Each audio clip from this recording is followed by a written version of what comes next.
Decisions, decisions, decisions. So, last Wednesday evening, I was sitting out here after work, having a cuppa and a chat with my beautiful wife, Cindy, when we had an unexpected visit from a friend of ours. She sat down on that seat, but before she decided to take that seat, she asked me if it was sturdy enough. I assured her it was. I told her the truth, that the seat was made from Catholic mahogany and the legs made from Protestant pitch pine. I had made it nearly 20 years ago from material I had salvaged while working in Catholic and Protestant churches. All it needed was a fresh coat of varnish to spruce it up. Indeed, the whole patio could do with a clean up and repointing. It's all on the to-do list. Anyway, following a brief conversation about religion, our friend revealed her reason for calling around. She had come to see me and wanted to talk politics. She wanted to know my opinion on who to vote for in the EU election and in the election for mayor. She wanted to know why I hadn't started my campaign to be elected as a councillor for Limerick City West. You see, this being an election year, I had been getting asked a lot if I would be a candidate, as I had sought election to the council on 3 previous occasions. I told people that I was thinking about it and that I would be making a firm decision on Easter Sunday. On Easter Sunday, I decided that I would run, and I told a few people that I was putting my name forward. But as time went on, I started to change my mind, and as I hadn't made a public announcement, I quietly decided to sit this one out. But now I had my friend and my wife both scolding me, telling me that I'd regret it if I didn't run, that this time was the time. The winds of change are blowing across Ireland, and the people want to clean house. So this morning, Friday the 10th of May 2024, I was down at City Hall, bright and early, waiting for them to open up so I could get my nomination papers. But now, as I'm sitting here filling it out, I'm having doubts again. Election time always reminds me of that episode of The Prisoner, Free for All. Election time in the village. The time when every man and woman is able to vote for a leader. A vote that is free for all. It looks like a unanimous majority. Exactly, that's what's worrying me. Very bad for morale. Some of these good people don't seem to appreciate the value of free elections. Everyone votes for a dictator. Not at all. Frankly, my dear fellow, you are just the sort of candidate we need. In that episode, the prisoner claims that everyone votes for a dictator. Well, I disagree. I would say that most people vote for liars. I say this because most candidates promise to do things that are outside the remit of a councillor, and those are the ones that seem to get elected every time. In 2009, my first time running in the local election, I almost won a seat. I had posters, leaflets and an 8-page newsletter. I invested over €2,000 of my own money. I did a hard canvass, delivering my newsletter 2 weeks in advance of coming back and knocking on doors with my leaflet. I put forward some new ideas, like live streaming council meetings and reverse vending. You know, depositing your bottles and cans to claim back a spendable voucher, a machine that paid you to recycle. But my main focus was regeneration, and I did my best to wake up the people of the Southside regeneration areas to the reality of what was happening. Our councillors were voting in council chambers to buy people's homes for a pittance and move them out into rented accommodation elsewhere. Homeowners were being turned into tenants and their houses were being boarded up as they left. A magnet for antisocial behaviour, the houses were left to be broken into, looted for copper and eventually burnt out. Meanwhile, those same councillors would be pictured in the paper pointing at a house that they had voted to board up and complaining that it was boarded up. Unbelievable. I showed the residents the deposited maps that the government had lodged so as to make it legal to board up a house in their area and leave it lie idle indefinitely. Many communities had been targeted for regeneration and they didn't even know about it. I may have failed to wake up enough people to take a seat, but I did exceed a quarter of the quota, so I got my €100 deposit back. I wasn't too disappointed, but my election team was gutted. We had gotten a great reaction to the newsletter when we knocked on the doors and they thought I was going to top the poll. In 2014, I ran with the sole intention of getting number 2s for another independent candidate, the late Jason Griffin. Jason had asked me if I'd go around Weston with him if he got around to canvassing the area, and I told him that I would. Jason was from Partickswell and he didn't know many of the city areas. The local electoral areas had been changed since 2009. We were now both in Limerick City West, and most of the people who had voted for me back then were now in Limerick City East. So in 2014, I ran a very low-key campaign, letterboxing as many leaflets as I could in 2 weeks.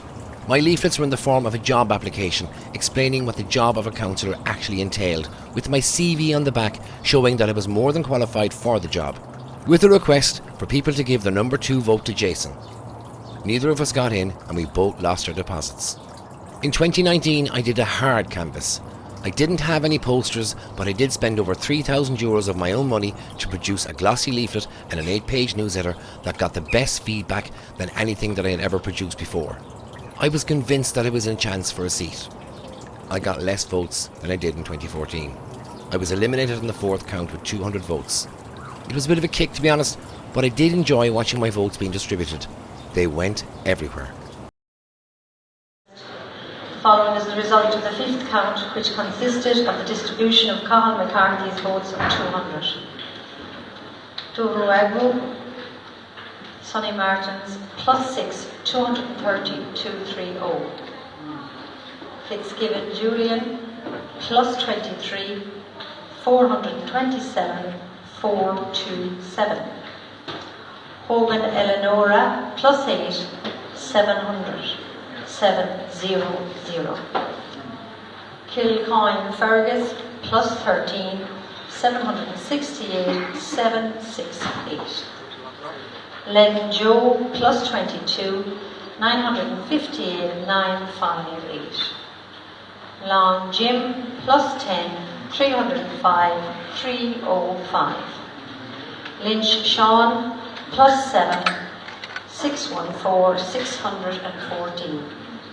McGowan Brendan Henry, +9, 637 votes, 637.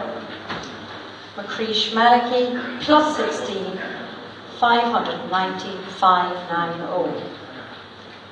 McSweeney Dan, +5, 653, 653. Morrissey Jamie, +9, 210, 210. Nihaman Shoni, +23, 483, 483.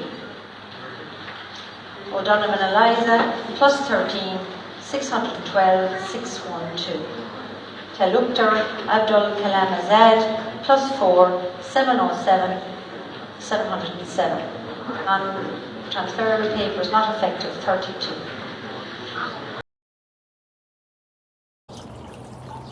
I think the biggest shares went to Ain2 and Solidarity, but overall, my transfers were very diverse. In the immediate aftermath of the 2019 election, I thought about where I went wrong, and I concluded that it was probably my newsletter.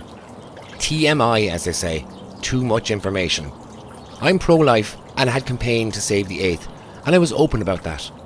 And also, too much frightening information about the erosion of free speech, demographic change, and illegal immigration. Well, 5 years on, and things are worse than I could ever have imagined.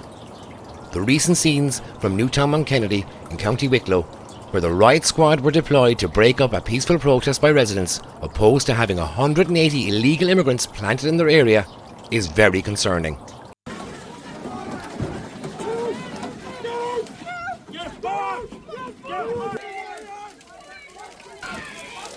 a journalist! Press! You're pepper spraying press! You're pepper spraying press! Platoon advance!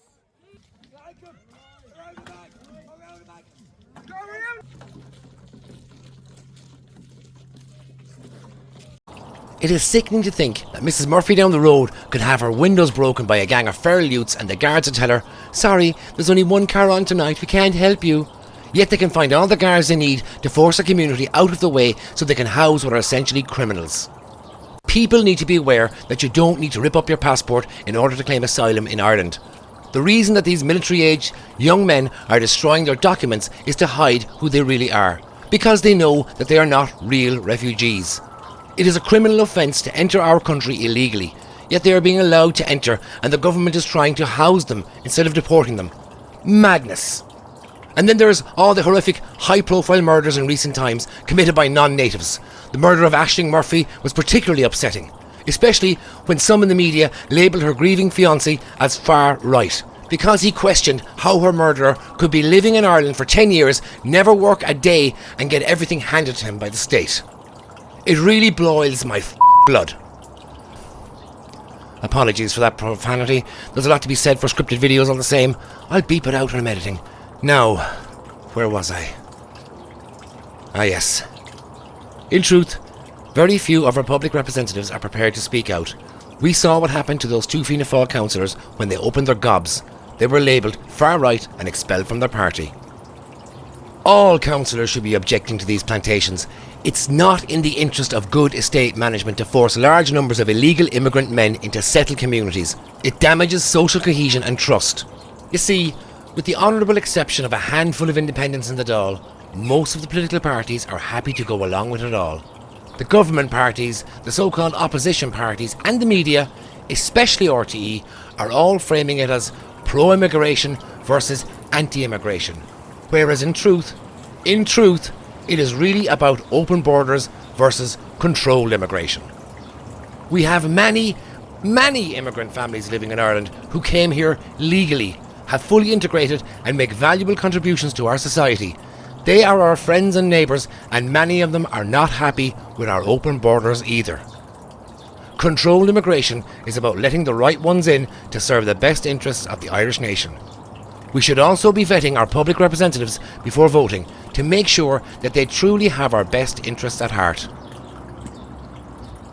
Of course, one thing I learned from knocking on doors, looking for votes, is that people don't want to hear the truth. Nobody likes bad news. They want to hear that you'll fix everything and make it all better. 5 years ago, I did my best to explain the role and function of a councillor to everyone that I canvassed. I told them what a councillor could and couldn't do, how much they got paid, and why I would excel at the job. And if they wanted me to do that job, all they had to do was give me their number one vote. In the end, they elected the councillors that they deserved. Maybe I'd have done better if I'd lied and told them that they needed to elect me to fix the roads and the footpaths, get that rubbish moved, or have that green area cut. Maybe I'd have done better if I had posters. Well, I couldn't afford them, and I'm not a big fan of them either. It's disgusting the amount of money that is spent on election campaigns. You're allowed to spend over 11,000 if you're running for the council, 72,000 if you're running for mayor. You really have to pay for those votes. Maybe I'd have done better if the media gave me a bit of coverage. How are you going to handle your campaign? No comment. Intends to fight for freedom at all costs. I got a one-line mention in the Limerick Leader in 2019, and that was it. The local media aren't too fond of me and don't want to give me any publicity, even if it is newsworthy. For example, in 2022 I was invited by Shane Ross to attend his interview with the Limerick Leader after his book signing in the city. The former minister had written a book about the Sinn Féin leader Mary Lou McDonald, and I was featured in it. He told the Limerick Leader that my contribution to his research was vital for explaining how Sinn Féin operates and what motivates MacDonald. Ross directed many of the questions he was asked towards me, and he even got the Leader reporter to photograph the two of us for the article. But when it went to print, there wasn't a mention of me. It was like I wasn't even there. In recent weeks I was contacted by the Leader and asked about my controversial YouTube videos about a certain Limerick Social Democrats councillor and her unhinged antics outside the Sacred Heart Church. They wanted to know if I was alright with being named in the article. I told them to go right ahead and name me. I stand over everything I've said, and besides, if they had done their job to begin with, I wouldn't have had to make any videos in the first place. It really is the media's job to print the full facts of what happened and to expose public representatives when they lie. Anyway, I wasn't mentioned in that story either. So I wouldn't be expecting any coverage from the local media if I do decide to become a candidate. Both my wife and our good friend want me to run.